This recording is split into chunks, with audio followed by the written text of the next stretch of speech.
और आइए शुरुआत करने जा रहा हूं आज की बड़ी खबर के साथ। और बड़ी खबर है, देश के एक राज्य के बड़े मुख्यमंत्री की ऐसी तस्वीर सामने आई जिस पर बवाल हो गया। हेमंता की गोली और उस पर खलबली और बवाल मच गया है।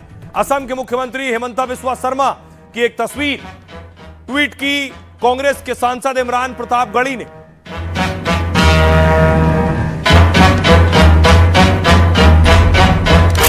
हेमंता बिस्वा शर्मा दिख रहे हैं, हाथ में बंदूक है, बंदूक से गोली निकलती है और सामने तस्वीर है जहां लिखा है नो मर्सी कोई दया नहीं, और टोपी वाले दो मुसलमानों की फोटो है। ये बीजेपी के ट्विटर हैंडल से ट्वीट की गई थी, लेकिन बीजेपी ने डिलीट कर दी। उसके बाद कांग्रेस के सांसद ने ट्वीट की है।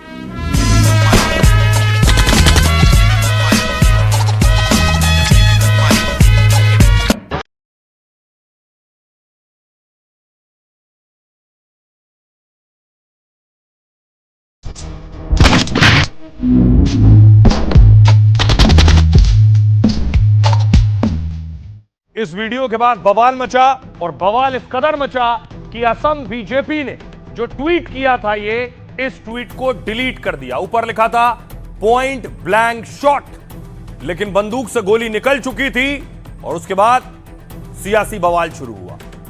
हेमंत बिस्वा शर्मा, ये 2 रुपए की भीख तेरे को देता हूं, मैं लेता क्या तू बोल? मैं तो लेने के लिए मैं तैयार है। बोल, तू 2 रुपए का भिखारी है, मैं जानता हूं तेरे को।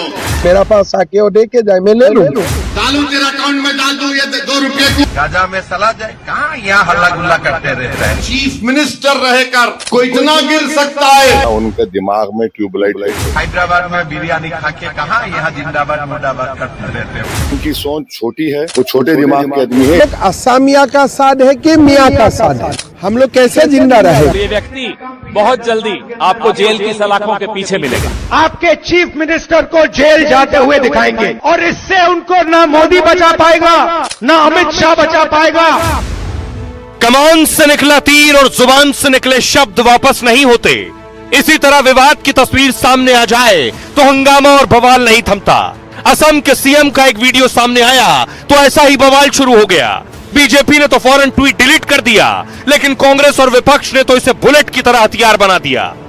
फिर शब्दों और वीडियो से हेमंता और बीजेपी पर सवालों के गोले दागे। ओवैसी से लेकर राहुल गांधी तक हेमंता पर आग बबूला हैं और कहने लगे कि हेमंता ने फायर नहीं मिस फायर कर दिया है।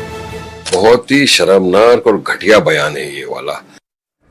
और अब आपको बताऊं, हेमंता बिस्वा शर्मा असम के सीएम ने जो ट्वीट उनके बीजेपी के ट्विटर हैंडल से हुआ उस क्या कह रहे हैं सियासतदान। इमरान प्रतापगढ़ी कह रहे हैं एक दुलारा मुख्यमंत्री चुनावी विज्ञापन में सीधे मुसलमानों के सीने पर जो गोली मार रहा है वो दरअसल संविधान की छाती पर मार रहा है। ऐसी ही एक गोली गोडसे ने गांधी जी के सीने पर मारी थी। सागरिका घोष ने कहा यह बेहद शर्मनाक और नफरत फैलाने वाला वीडियो है, जिसने भी यह हरकत की है उसे तुरंत गिरफ्तार किया जाए। केसी वेणुगोपाल ने कहा बीजेपी के एक ऑफिशियल हैंडल से वीडियो पोस्ट हुआ है, इसमें अल्पसंख्यकों को पॉइंट ब्लैंक से मर्डर करते दिखाया गया है। यह कुछ और नहीं बल्कि सरकार का जनसंहार को बुलावा है। यह साधारण वीडियो नहीं है जिसे ट्रोल समझकर अनदेखा किया जाए। यह ऊपर से फैलाया गया जहर है और इसके नतीजे भुगतने होंगे। वारिस पठान कह रहे हैं यह नफरती अपराध है, लोकतंत्र की हत्या है। क्या चुनाव आयोग और एजेंसियां कार्रवाई करेंगी या अब नफरत को भी सामान्य माना जा रहा है? असम बीजेपी ने दरअसल विरोध और बढ़ा तो ट्विटर से इस वीडियो को डिलीट कर दिया। जांच की जा रही है एआई से किसने यह वीडियो बनाया है और कैसे असम बीजेपी के आधिकारिक हैंडल से शेयर किया गया है।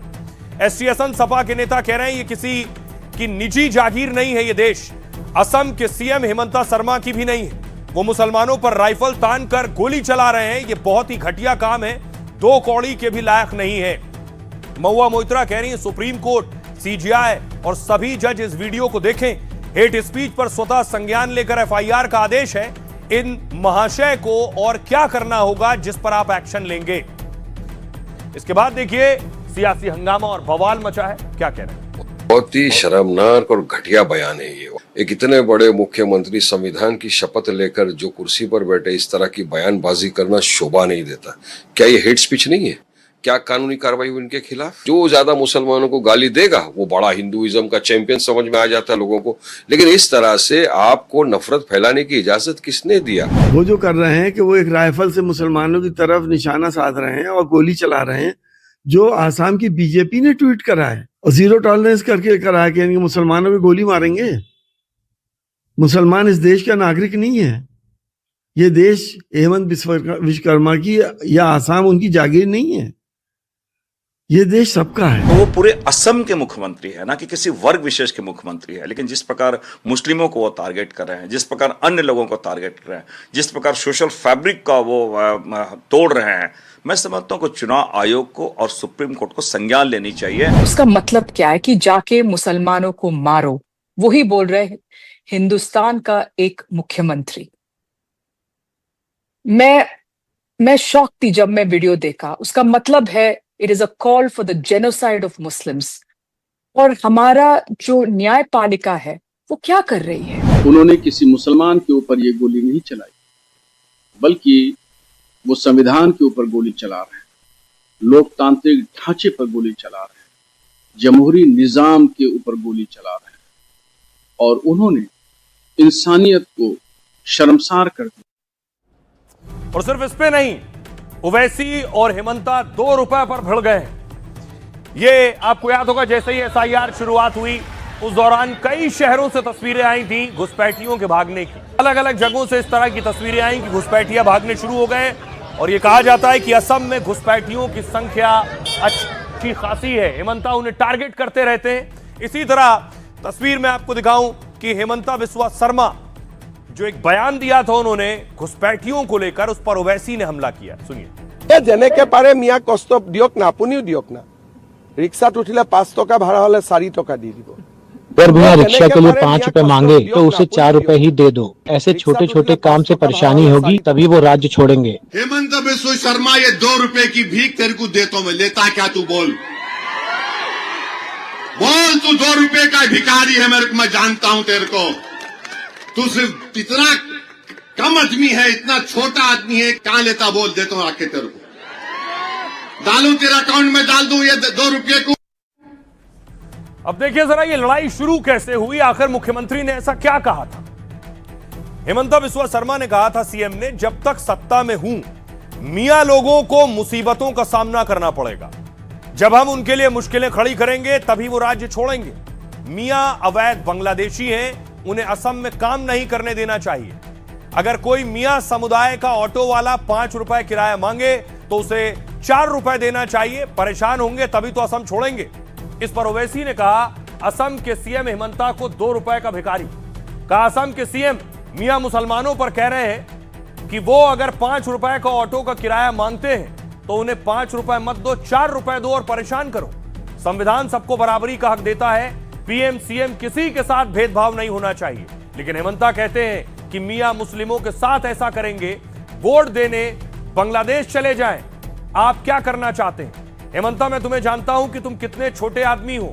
एक गरीब ऑटो चलाने वाले के 4-5 रुपए के पीछे पड़े हो। ये लो 2 रुपए की भीख मैं तुम्हें देता हूं, बोलो लेते हो क्या? क्या मैं ये पैसे तुम्हारे अकाउंट में ट्रांसफर कर दूं? उसके बाद हेमंता बिस्वा शर्मा ने कहा ओवैसी अगर मुझे 2 रुपए देना चाहते हैं तो मैं उसे बिल्कुल लेने को तैयार हूं, लेकिन उनके पास जाकर लेने में बहुत खर्चा आ जाएगा। वो यहां आकर दे दें तो मैं 2 रुपए भी ले लूंगा, इसे मैं राज्य के विकास में इस्तेमाल करूंगा। सुनिए जरा असदुद्दीन ओवैसी और हेमंता बिस्वा शर्मा। आसाम का चीफ मिनिस्टर बोल रहा है कि अगर वहां के मियां मुसलमान ऑटो में किसी को बिठा कर लेकर गए, 5 रुपये अगर ऑटो का किराया है तो 4 रुपये दो। हेमंत बिस्वा शर्मा, ये 2 रुपए की भीख तेरे को देता हूं मैं, लेता क्या तू? बोल तू 2 रुपए का भिखारी है। मेरे को, मैं जानता हूं तेरे को। तू सिर्फ इतना कम आदमी है, इतना छोटा आदमी है, डालूं तेरा अकाउंट में, डाल दूं ये 2 रुपये को? मैं ले लेगा 2 रुपया भी तो रुपया है, वो भी दे दीजिए ना, असम का डेवलपमेंट के लिए काम आएगा। लेकिन कहाँ दिया है? मेरा पास आएगा वो पैसा? क्या बोला है कि हेमंत बिस्वा शर्मा को 2 रुपया दूंगा, तो मैं तो लेने के लिए मैं तैयार हूँ, लेकिन जाने में तो खर्चा ज्यादा लग जाएगा मेरा, तो इसीलिए मेरा पास आके वो दे के जाए, मैं ले लूंगा। आगे आपको बताऊंगा कि आखिर असम में अचानक इतना सियासी तूफान क्यों आ गया है। अखिलेश और हेमंता बिस्वा शर्मा भी आमने सामने क्यों आ गए, सुनिए जरा मटन पर दोनों कैसे भिड़े। 3 में 3 केजी मटन खाते हैं। बास का अंदर में ऐसा एक नेता है जिसको 3 केजी मटन चाहिए। ब्रेकफास्ट शुरू करता है पुलाव और मटन से, तो अंदर में खाएगा तो कहाँ रुकेगा। तो आप लोग खबर कीजिए, और बास में एक व्यक्ति है जो सुबह का ब्रेकफास्ट पुलाव और मटन से शुरू करता है, दूसरा मांस भी खाते हैं, उसका नाम नहीं लेते। बीजेपी वाले मीट खाते हैं, और मैंने अपनी फ्लाइट में अपने बगल में एक बीजेपी के बड़े नेता को खाते देखा है। नाम नहीं ले सकते, ये बात वो पर्सनल होता है, वो ठीक बात नहीं है। और उत्तराखंड के तो सब लोग नॉनवेज खाते हैं, ये हो जाइए।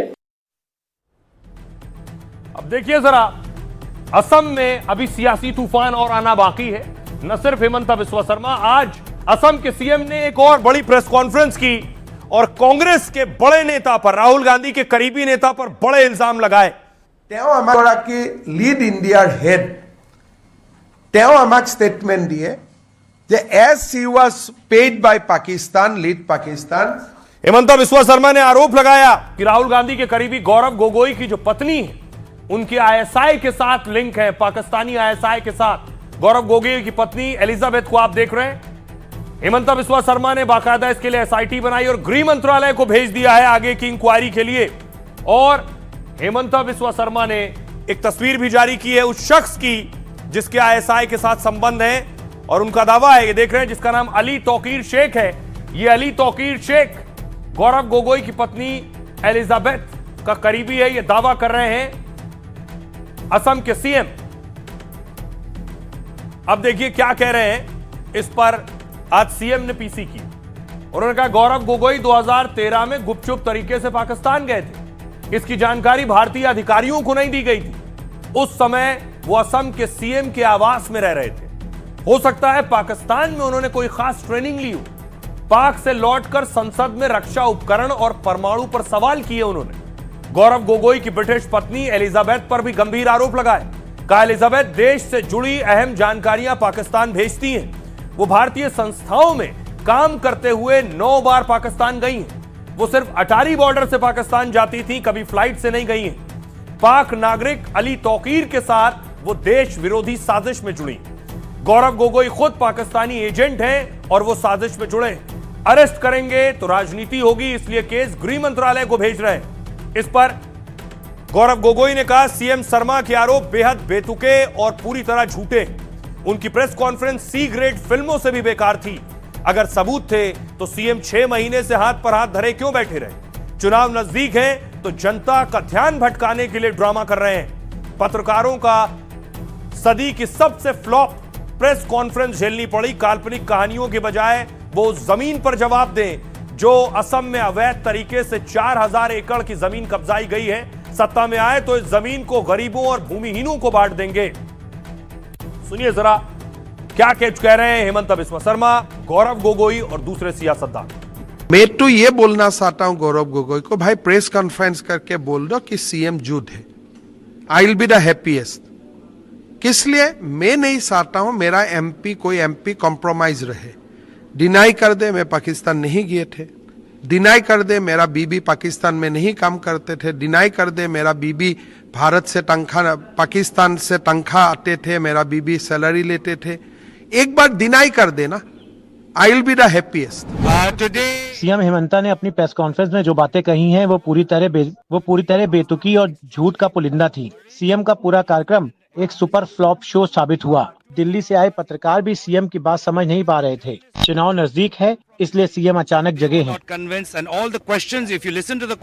अनर्गल बातें पिछले 1 साल से ये कर रहे हैं। एक ऐसे परिवार पर आरोप लगा रहे हैं जिस परिवार के हमारे स्वर्गीय गोगोई साहब आधुनिक असम के निर्माता, उनका ही अपमान नहीं है, ये अहोम के एक नागरिक को चोट पहुंची है। इस तरह के जो आरोप उन्होंने लगाए हैं उसमें इन आरोपों का राजनीतिक जवाब भरपूर दिया जाएगा, कानूनी जवाब भरपूर दिया जाएगा और ये व्यक्ति बहुत जल्दी आपको जेल की सलाखों के पीछे मिलेगा। क्या रही हैं एलिजाबेथ कोलबर्न, उनकी पत्नी की पाकिस्तानी एजेंट अली तौकीर शेख के साथ।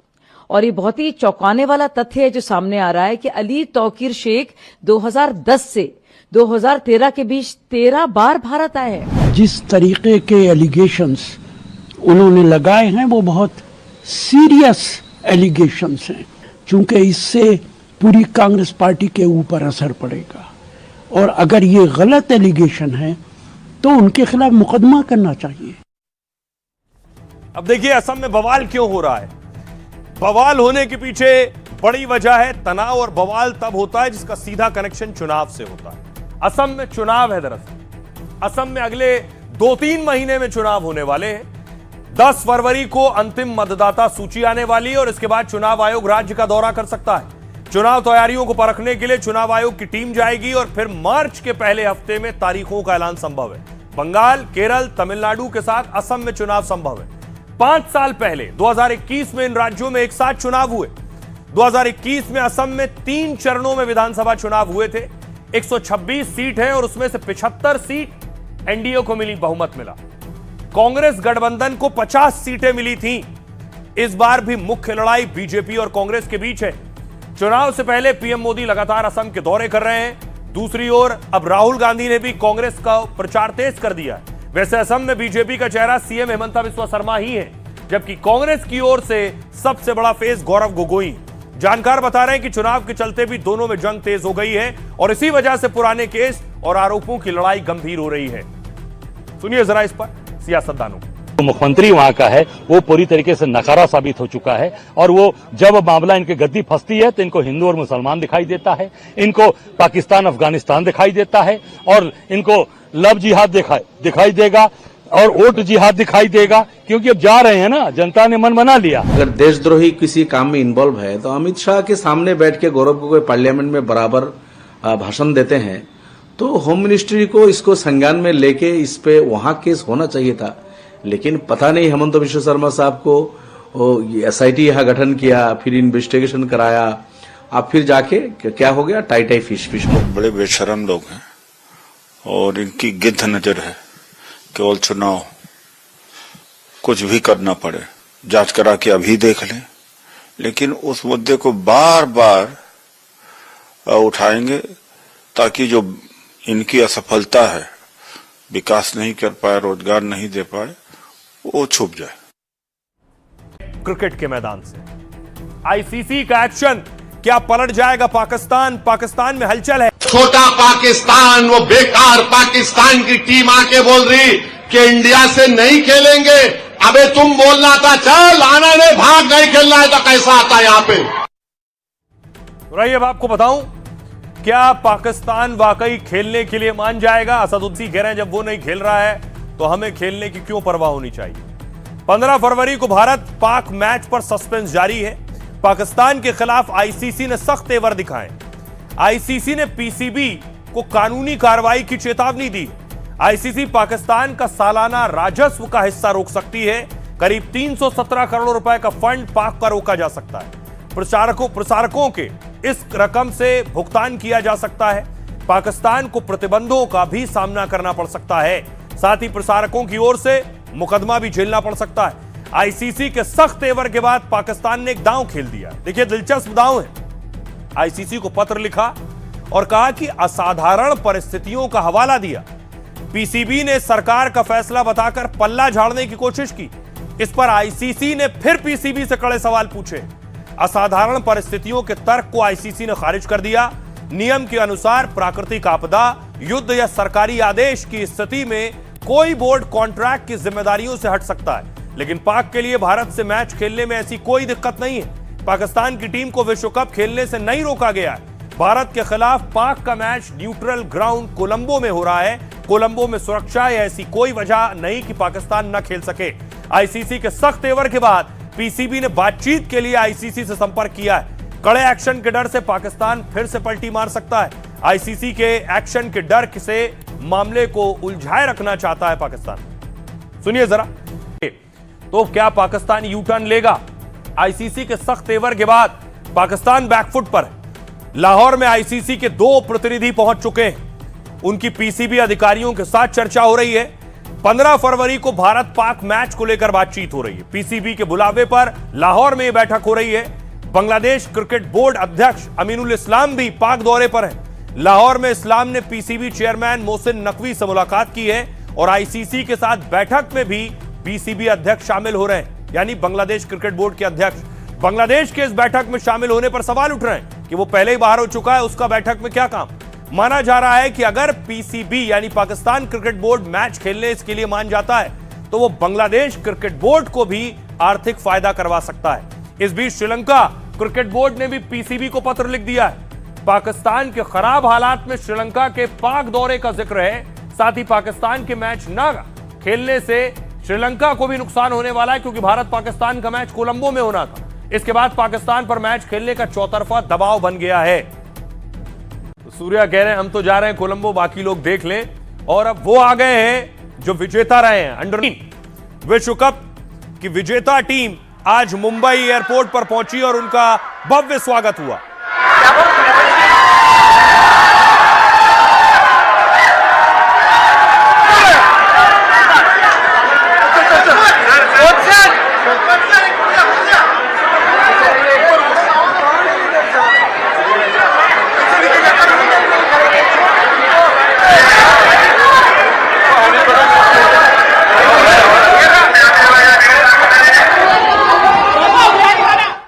दूसरी तरफ देखिए, कुछ प्लेयर्स दिल्ली लैंड हुए हैं जब वो दिल्ली एयरपोर्ट पर पहुंचे।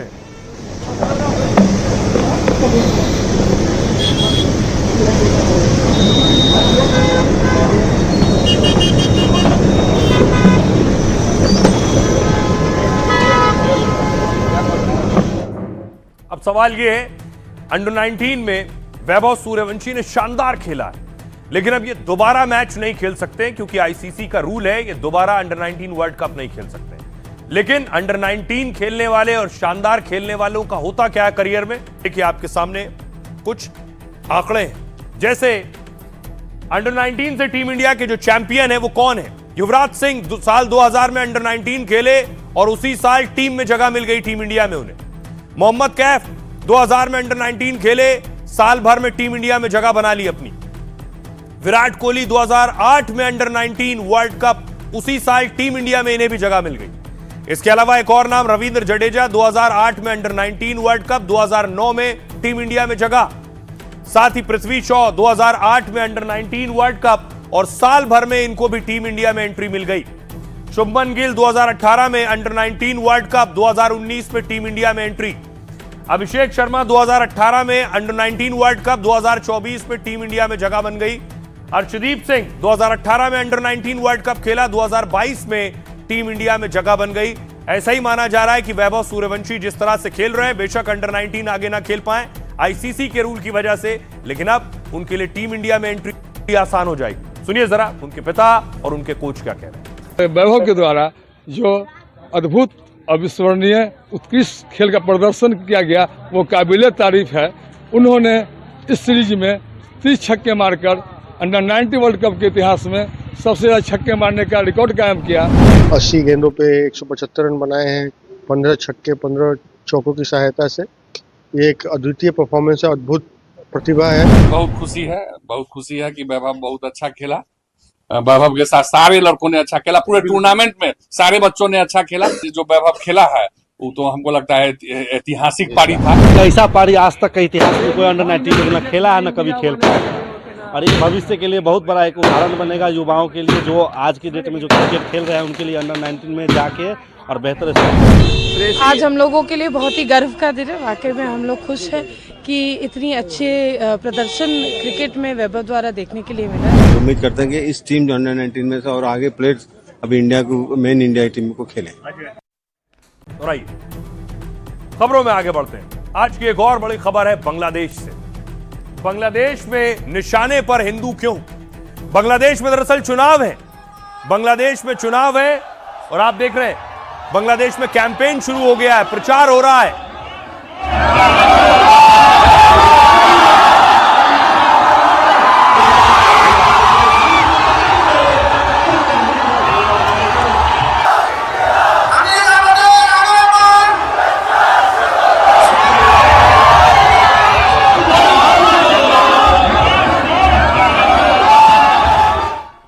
मैं आपको बताऊं, दूसरी तरफ देखिए, यूनुस के खिलाफ भी प्रदर्शन हो रहा है, लेकिन टारगेट पर हिंदू है। चुनाव में आसान टारगेट है।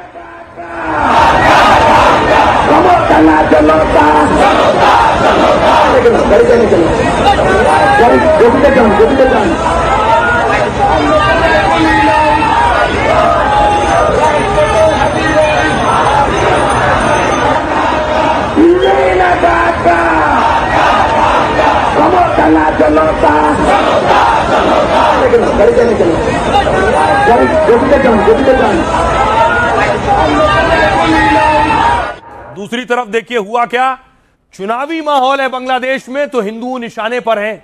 दीपू की हत्या हुई, दीपू के बाद एक पूर्व मंत्री की हत्या हुई, हिंदू मंत्री की हत्या हो गई। ये तस्वीर आप देख रहे हैं, इनको जेल में बंद कर दिया गया था।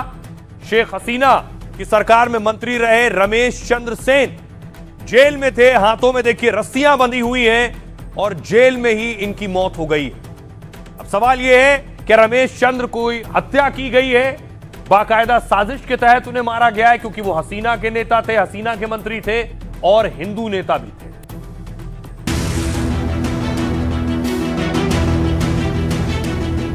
ये मध्यवर्ती सुरक्षा बल वगैरह उपयोगी हो सकता है, लेकिन अगर समाज में वो बात नहीं है तो वो उपयोगी नहीं होगा। समाज की सुरक्षा, समाज की तैयारी, ये सबसे बड़ी आवश्यक बात है। लड़ेंगे तो फिर उनको एक होना आवश्यक रहेगा। बांग्लादेश में यूनुस राज में हिंदुओं पर हमले थमने का नाम नहीं ले रहे। संघ प्रमुख मोहन भागवत ने बांग्लादेश में हिंदुओं को लेकर बड़ा बयान दिया। बांग्लादेश में हिंदू कारोबारी से लेकर टॉप हिंदू नेता भी सुरक्षित नहीं। हसीना सरकार में मंत्री रहे हिंदू नेता की हिरासत में मौत पर बांग्लादेश में गुस्सा है। चुनाव से ठीक पहले हिंसा और हत्या से यूनुस सरकार पर सवाल उठ रहे हैं। ऐसे में भागवत ने बांग्लादेश के हिंदुओं को साफ संदेश दिया है।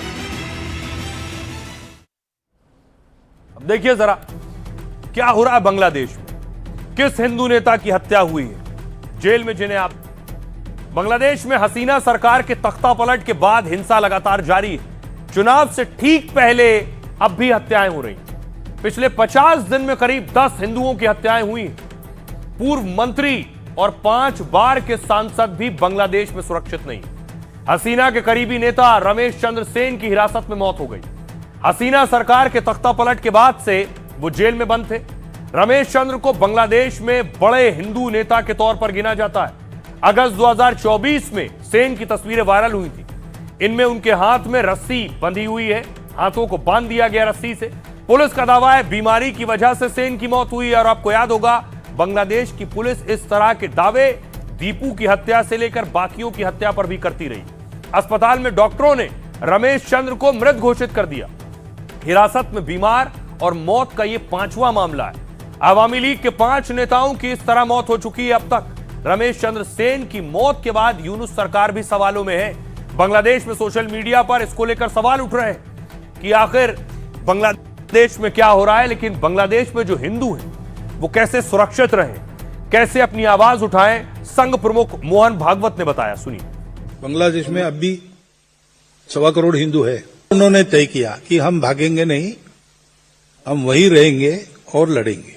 बांग्लादेश में आज जितनी भी संख्या है उसके साथ वो अपनी स्थिति को बहुत अच्छा और बना सकते हैं। ऐसा बनने में हम अपनी मर्यादा में यहां रहकर जो कुछ कर सकते हैं, या दुनिया भर के हिंदू अपने अपने जगह पर जो कुछ कर सकते हैं, वो सब उनके लिए होगा। इतनी गारंटी मैं दे सकता हूं। बांग्लादेश में अभी जो हो रहा है वो बहुत खतरनाक है, अफसोसनाक भी। लेकिन बांग्लादेश में सत्ता परिवर्तन होने के बाद क्या होगा, बड़ी बात यह है, क्योंकि बांग्लादेश में अब ना हसीना आएंगी सत्ता में, ना खालिदा आएंगी सत्ता में। ये बेगम ही सत्ता में रहती थी, कभी ये कभी वो। अब देखिए जरा, अब खालिदा के बेटे तारिक रहमान प्रचार कर रहे हैं। उनकी बेटी आप देख रहे हैं, तारिक रहमान की बेटी रिक्शा पर कैंपेन कर रही बांग्लादेश में।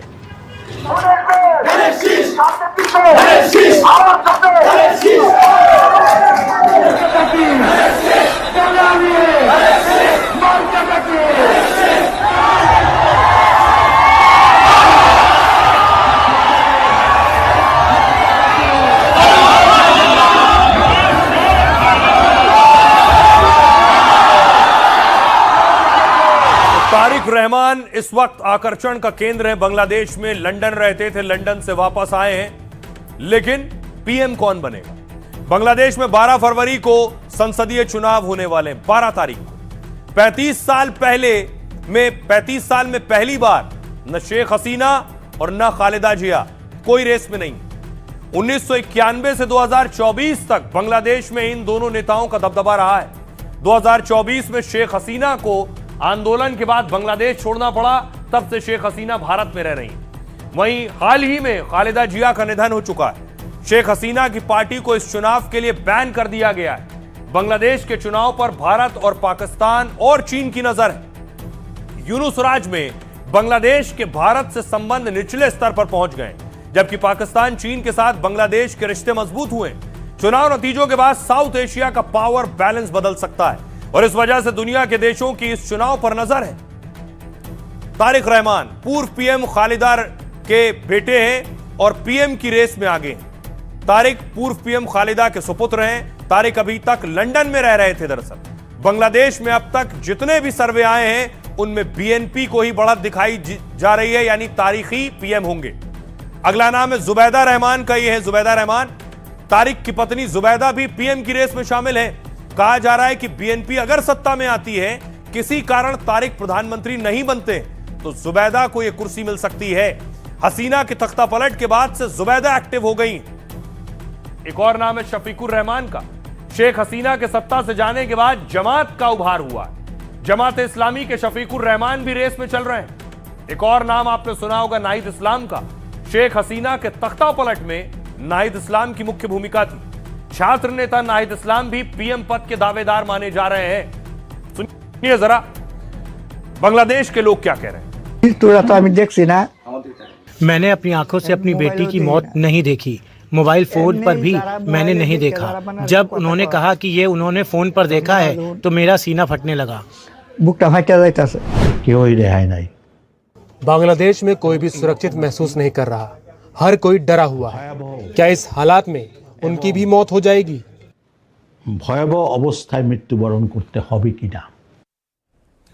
और ये खबरों में आगे बढ़ते हैं। आज की एक और खबर है जो सभी के लिए, जो अपने बढ़ते वजन से परेशान है, उनके लिए बड़ी खबर है। अगर आपका वजन बढ़ रहा है, संभाले नहीं संभल रहा है, तो खबर आपके लिए। मोटापा चुनौती बन गया है और आंकड़े बता रहे हैं आगे आने वाले वक्त में हिंदुस्तान में मोटे लोगों की संख्या और ज्यादा बढ़ने वाली है, जो डराने वाली है। देखिए जरा अभी कितनी संख्या है और आने वाले वक्त में भारत में मोटापा और मोटे लोगों की संख्या क्या होगी। देख रहे हैं 2020 में 3 करोड़ 30 लाख मोटे लोग थे भारत में। 2035 में संख्या हो जाएगी 8 करोड़ 30 लाख। एक रिपोर्ट में भारत के मोटापे को लेकर चिंता जताई गई। बताया यह गया है कि भारत में 24% महिलाएं और 23% पुरुष मोटे। यह आंकड़ा नेशनल फैमिली हेल्थ सर्वे के आधार पर जारी हुआ है। बताया गया 2020 में 3 करोड़ 30 लाख बच्चे मोटापे का शिकार थे, जबकि 2035 में यह आंकड़ा 8 करोड़ 30 लाख तक पहुंचने का अनुमान है। मोटापे की वजह से 2019 में देश पर आर्थिक बोझ लगभग 2,40,000 करोड़, जो कि 2030 तक 6,70,000 करोड़ पहुंचने की उम्मीद है। मोटापे पर प्रति व्यक्ति खर्च 2019 में करीब 1,800 रुपए सालाना था प्रति व्यक्ति। अब 2030 तक यह खर्च बढ़कर 44 रुपए तक पहुंच सकता है। दरअसल 44,000 तक पहुंच सकता है 2030 में। दरअसल मोटापा अपने साथ शरीर के लिए अनेक चुनौतियां लाता है।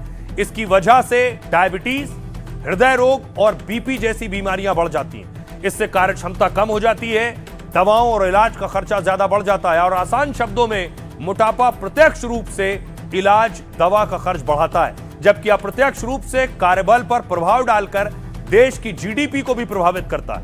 आर्थिक सर्वे में भी कहा गया कि मोटापा अब शहरों तक सीमित नहीं है, बल्कि ग्रामीण क्षेत्रों में भी तेजी से फैल रहा है और हर उम्र के लोगों को प्रभावित कर रहा है।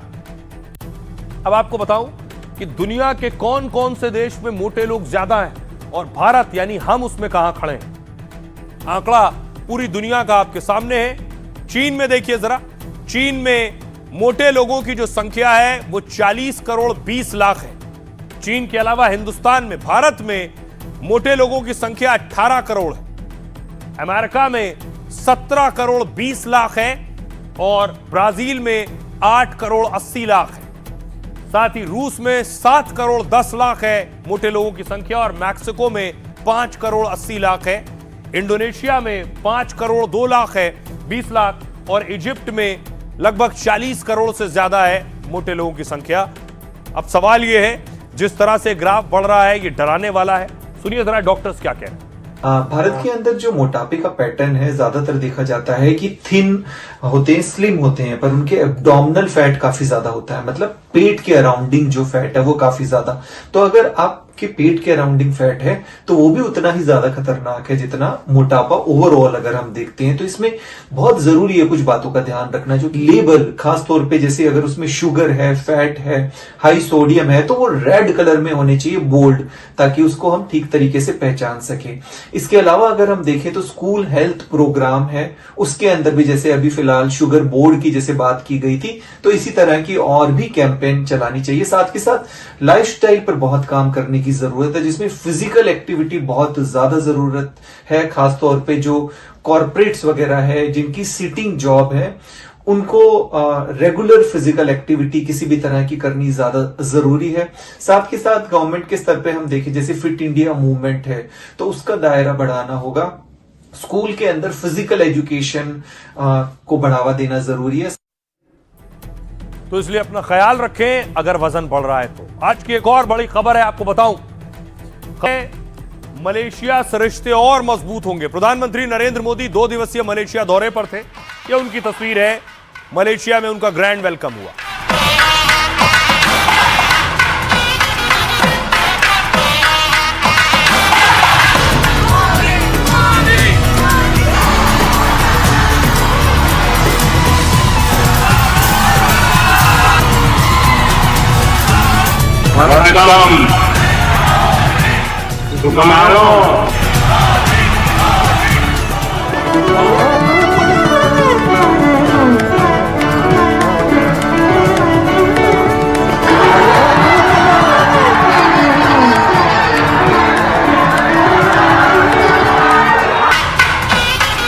देखिए, प्रधानमंत्री नरेंद्र मोदी का आज आखिरी दिन था। पीएम मोदी को गार्ड ऑफ ऑनर दिया गया।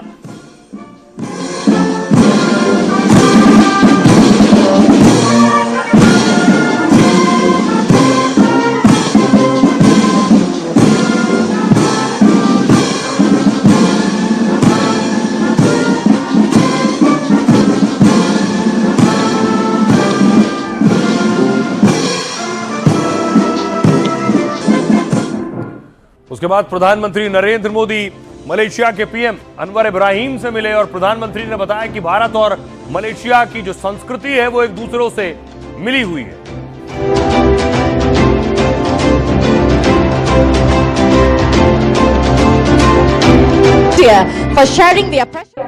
उसके बाद दोनों देशों के पीएम के बीच समझौते हुए, द्विपक्षीय बातचीत हुई। नरेंद्र मोदी मेरे मित्र है, प्रधानमंत्री जी आपका हृदय से बहुत बहुत आभार व्यक्त करता हूँ। जिस प्रकार से मेरा और मेरे डेलीगेट का स्वागत किया गया और मैंने देखा है कि परंपराओं से। और देखिए जरा, पीएम मोदी जब वहां मौजूद थे तो लोगों ने उनका भारतीय और मलेशियाई झंडों के साथ स्वागत किया।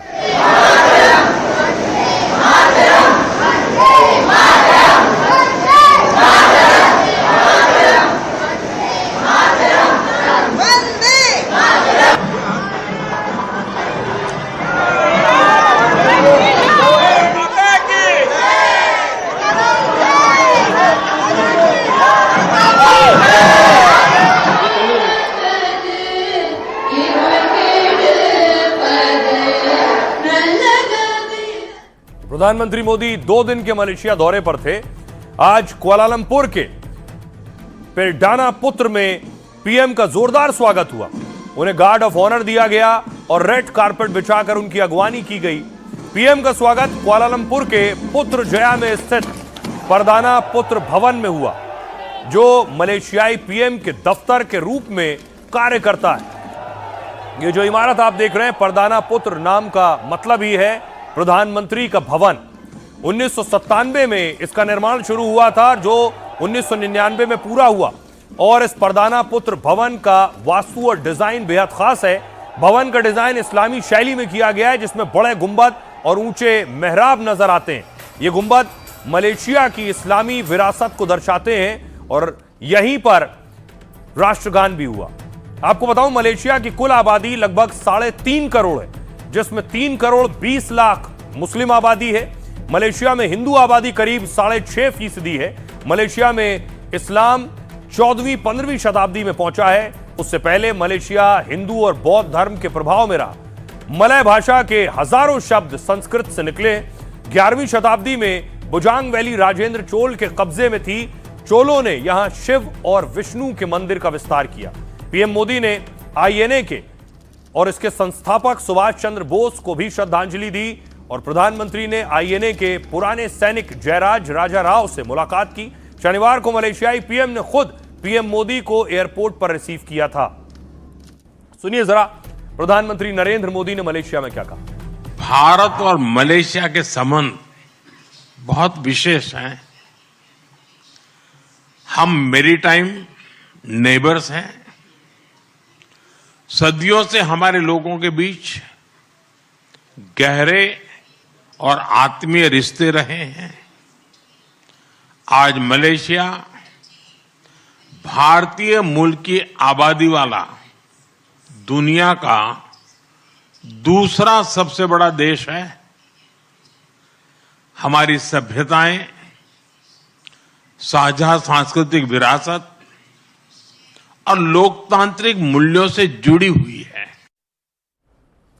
अब देखिए, प्रधानमंत्री का 2 दिवसीय मलेशिया दौरा पूरा हुआ और प्रधानमंत्री नरेंद्र मोदी मलेशिया दौरे से लौटे।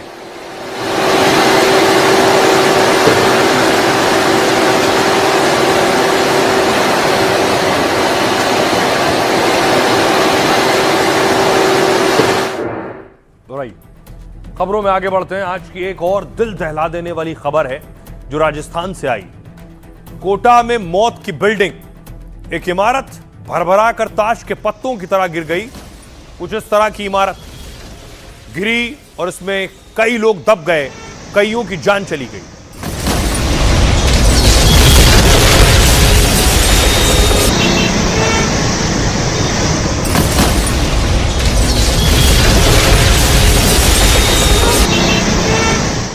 और उसके बाद देखिए जरा, बिल्डिंग गिरने के बाद अफरा तफरी मची, बहुत से लोग मलबे में दब गए, चीख पुकार मची।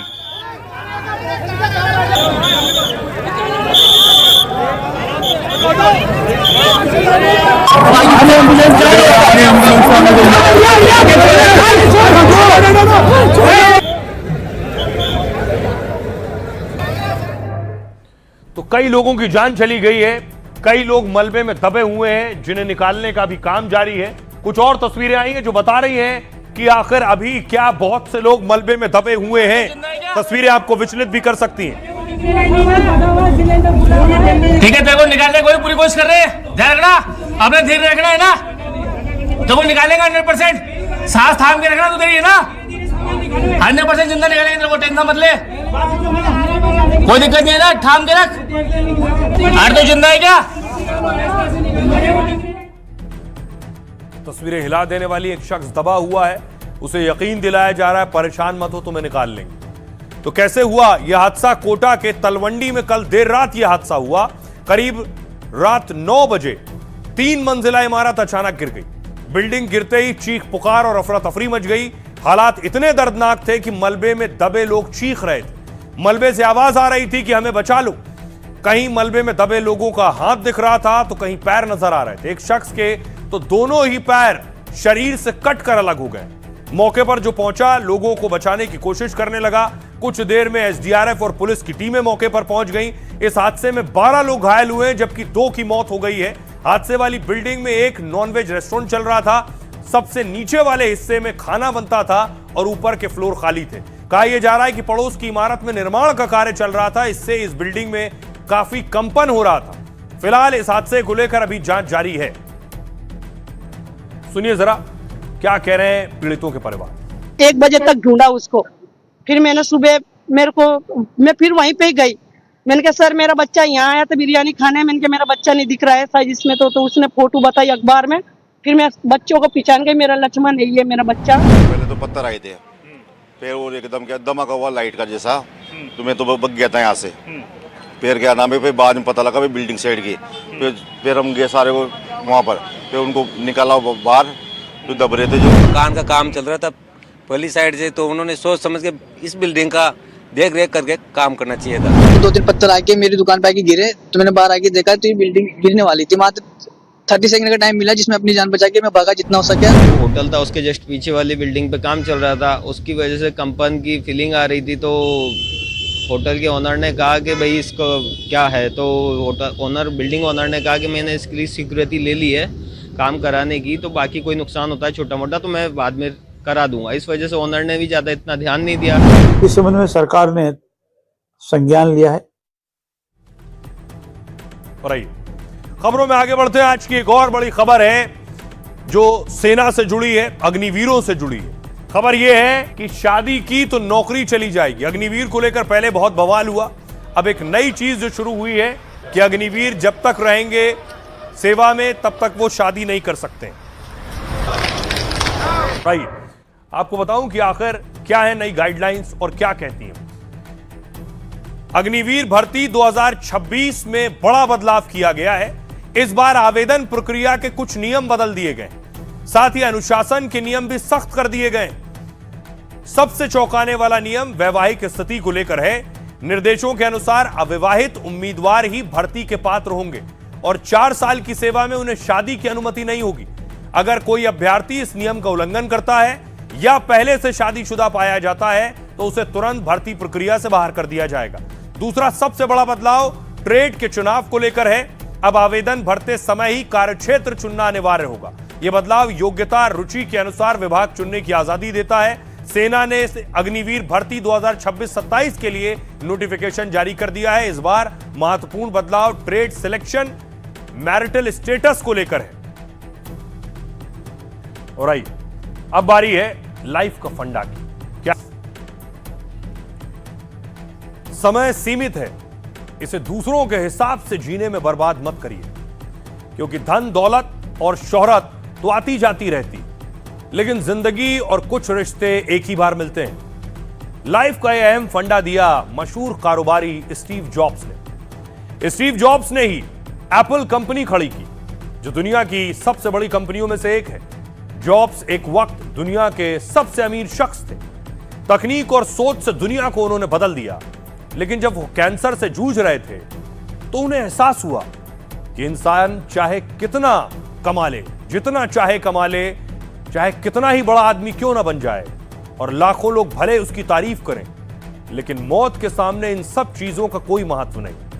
आप पैसों से महंगा बेड खरीद सकते हैं, कार चलाने या कमाई बढ़ाने के लिए लोगों को रख सकते हैं, लेकिन कोई आपकी बीमारी या दर्द अपने ऊपर नहीं ले सकता।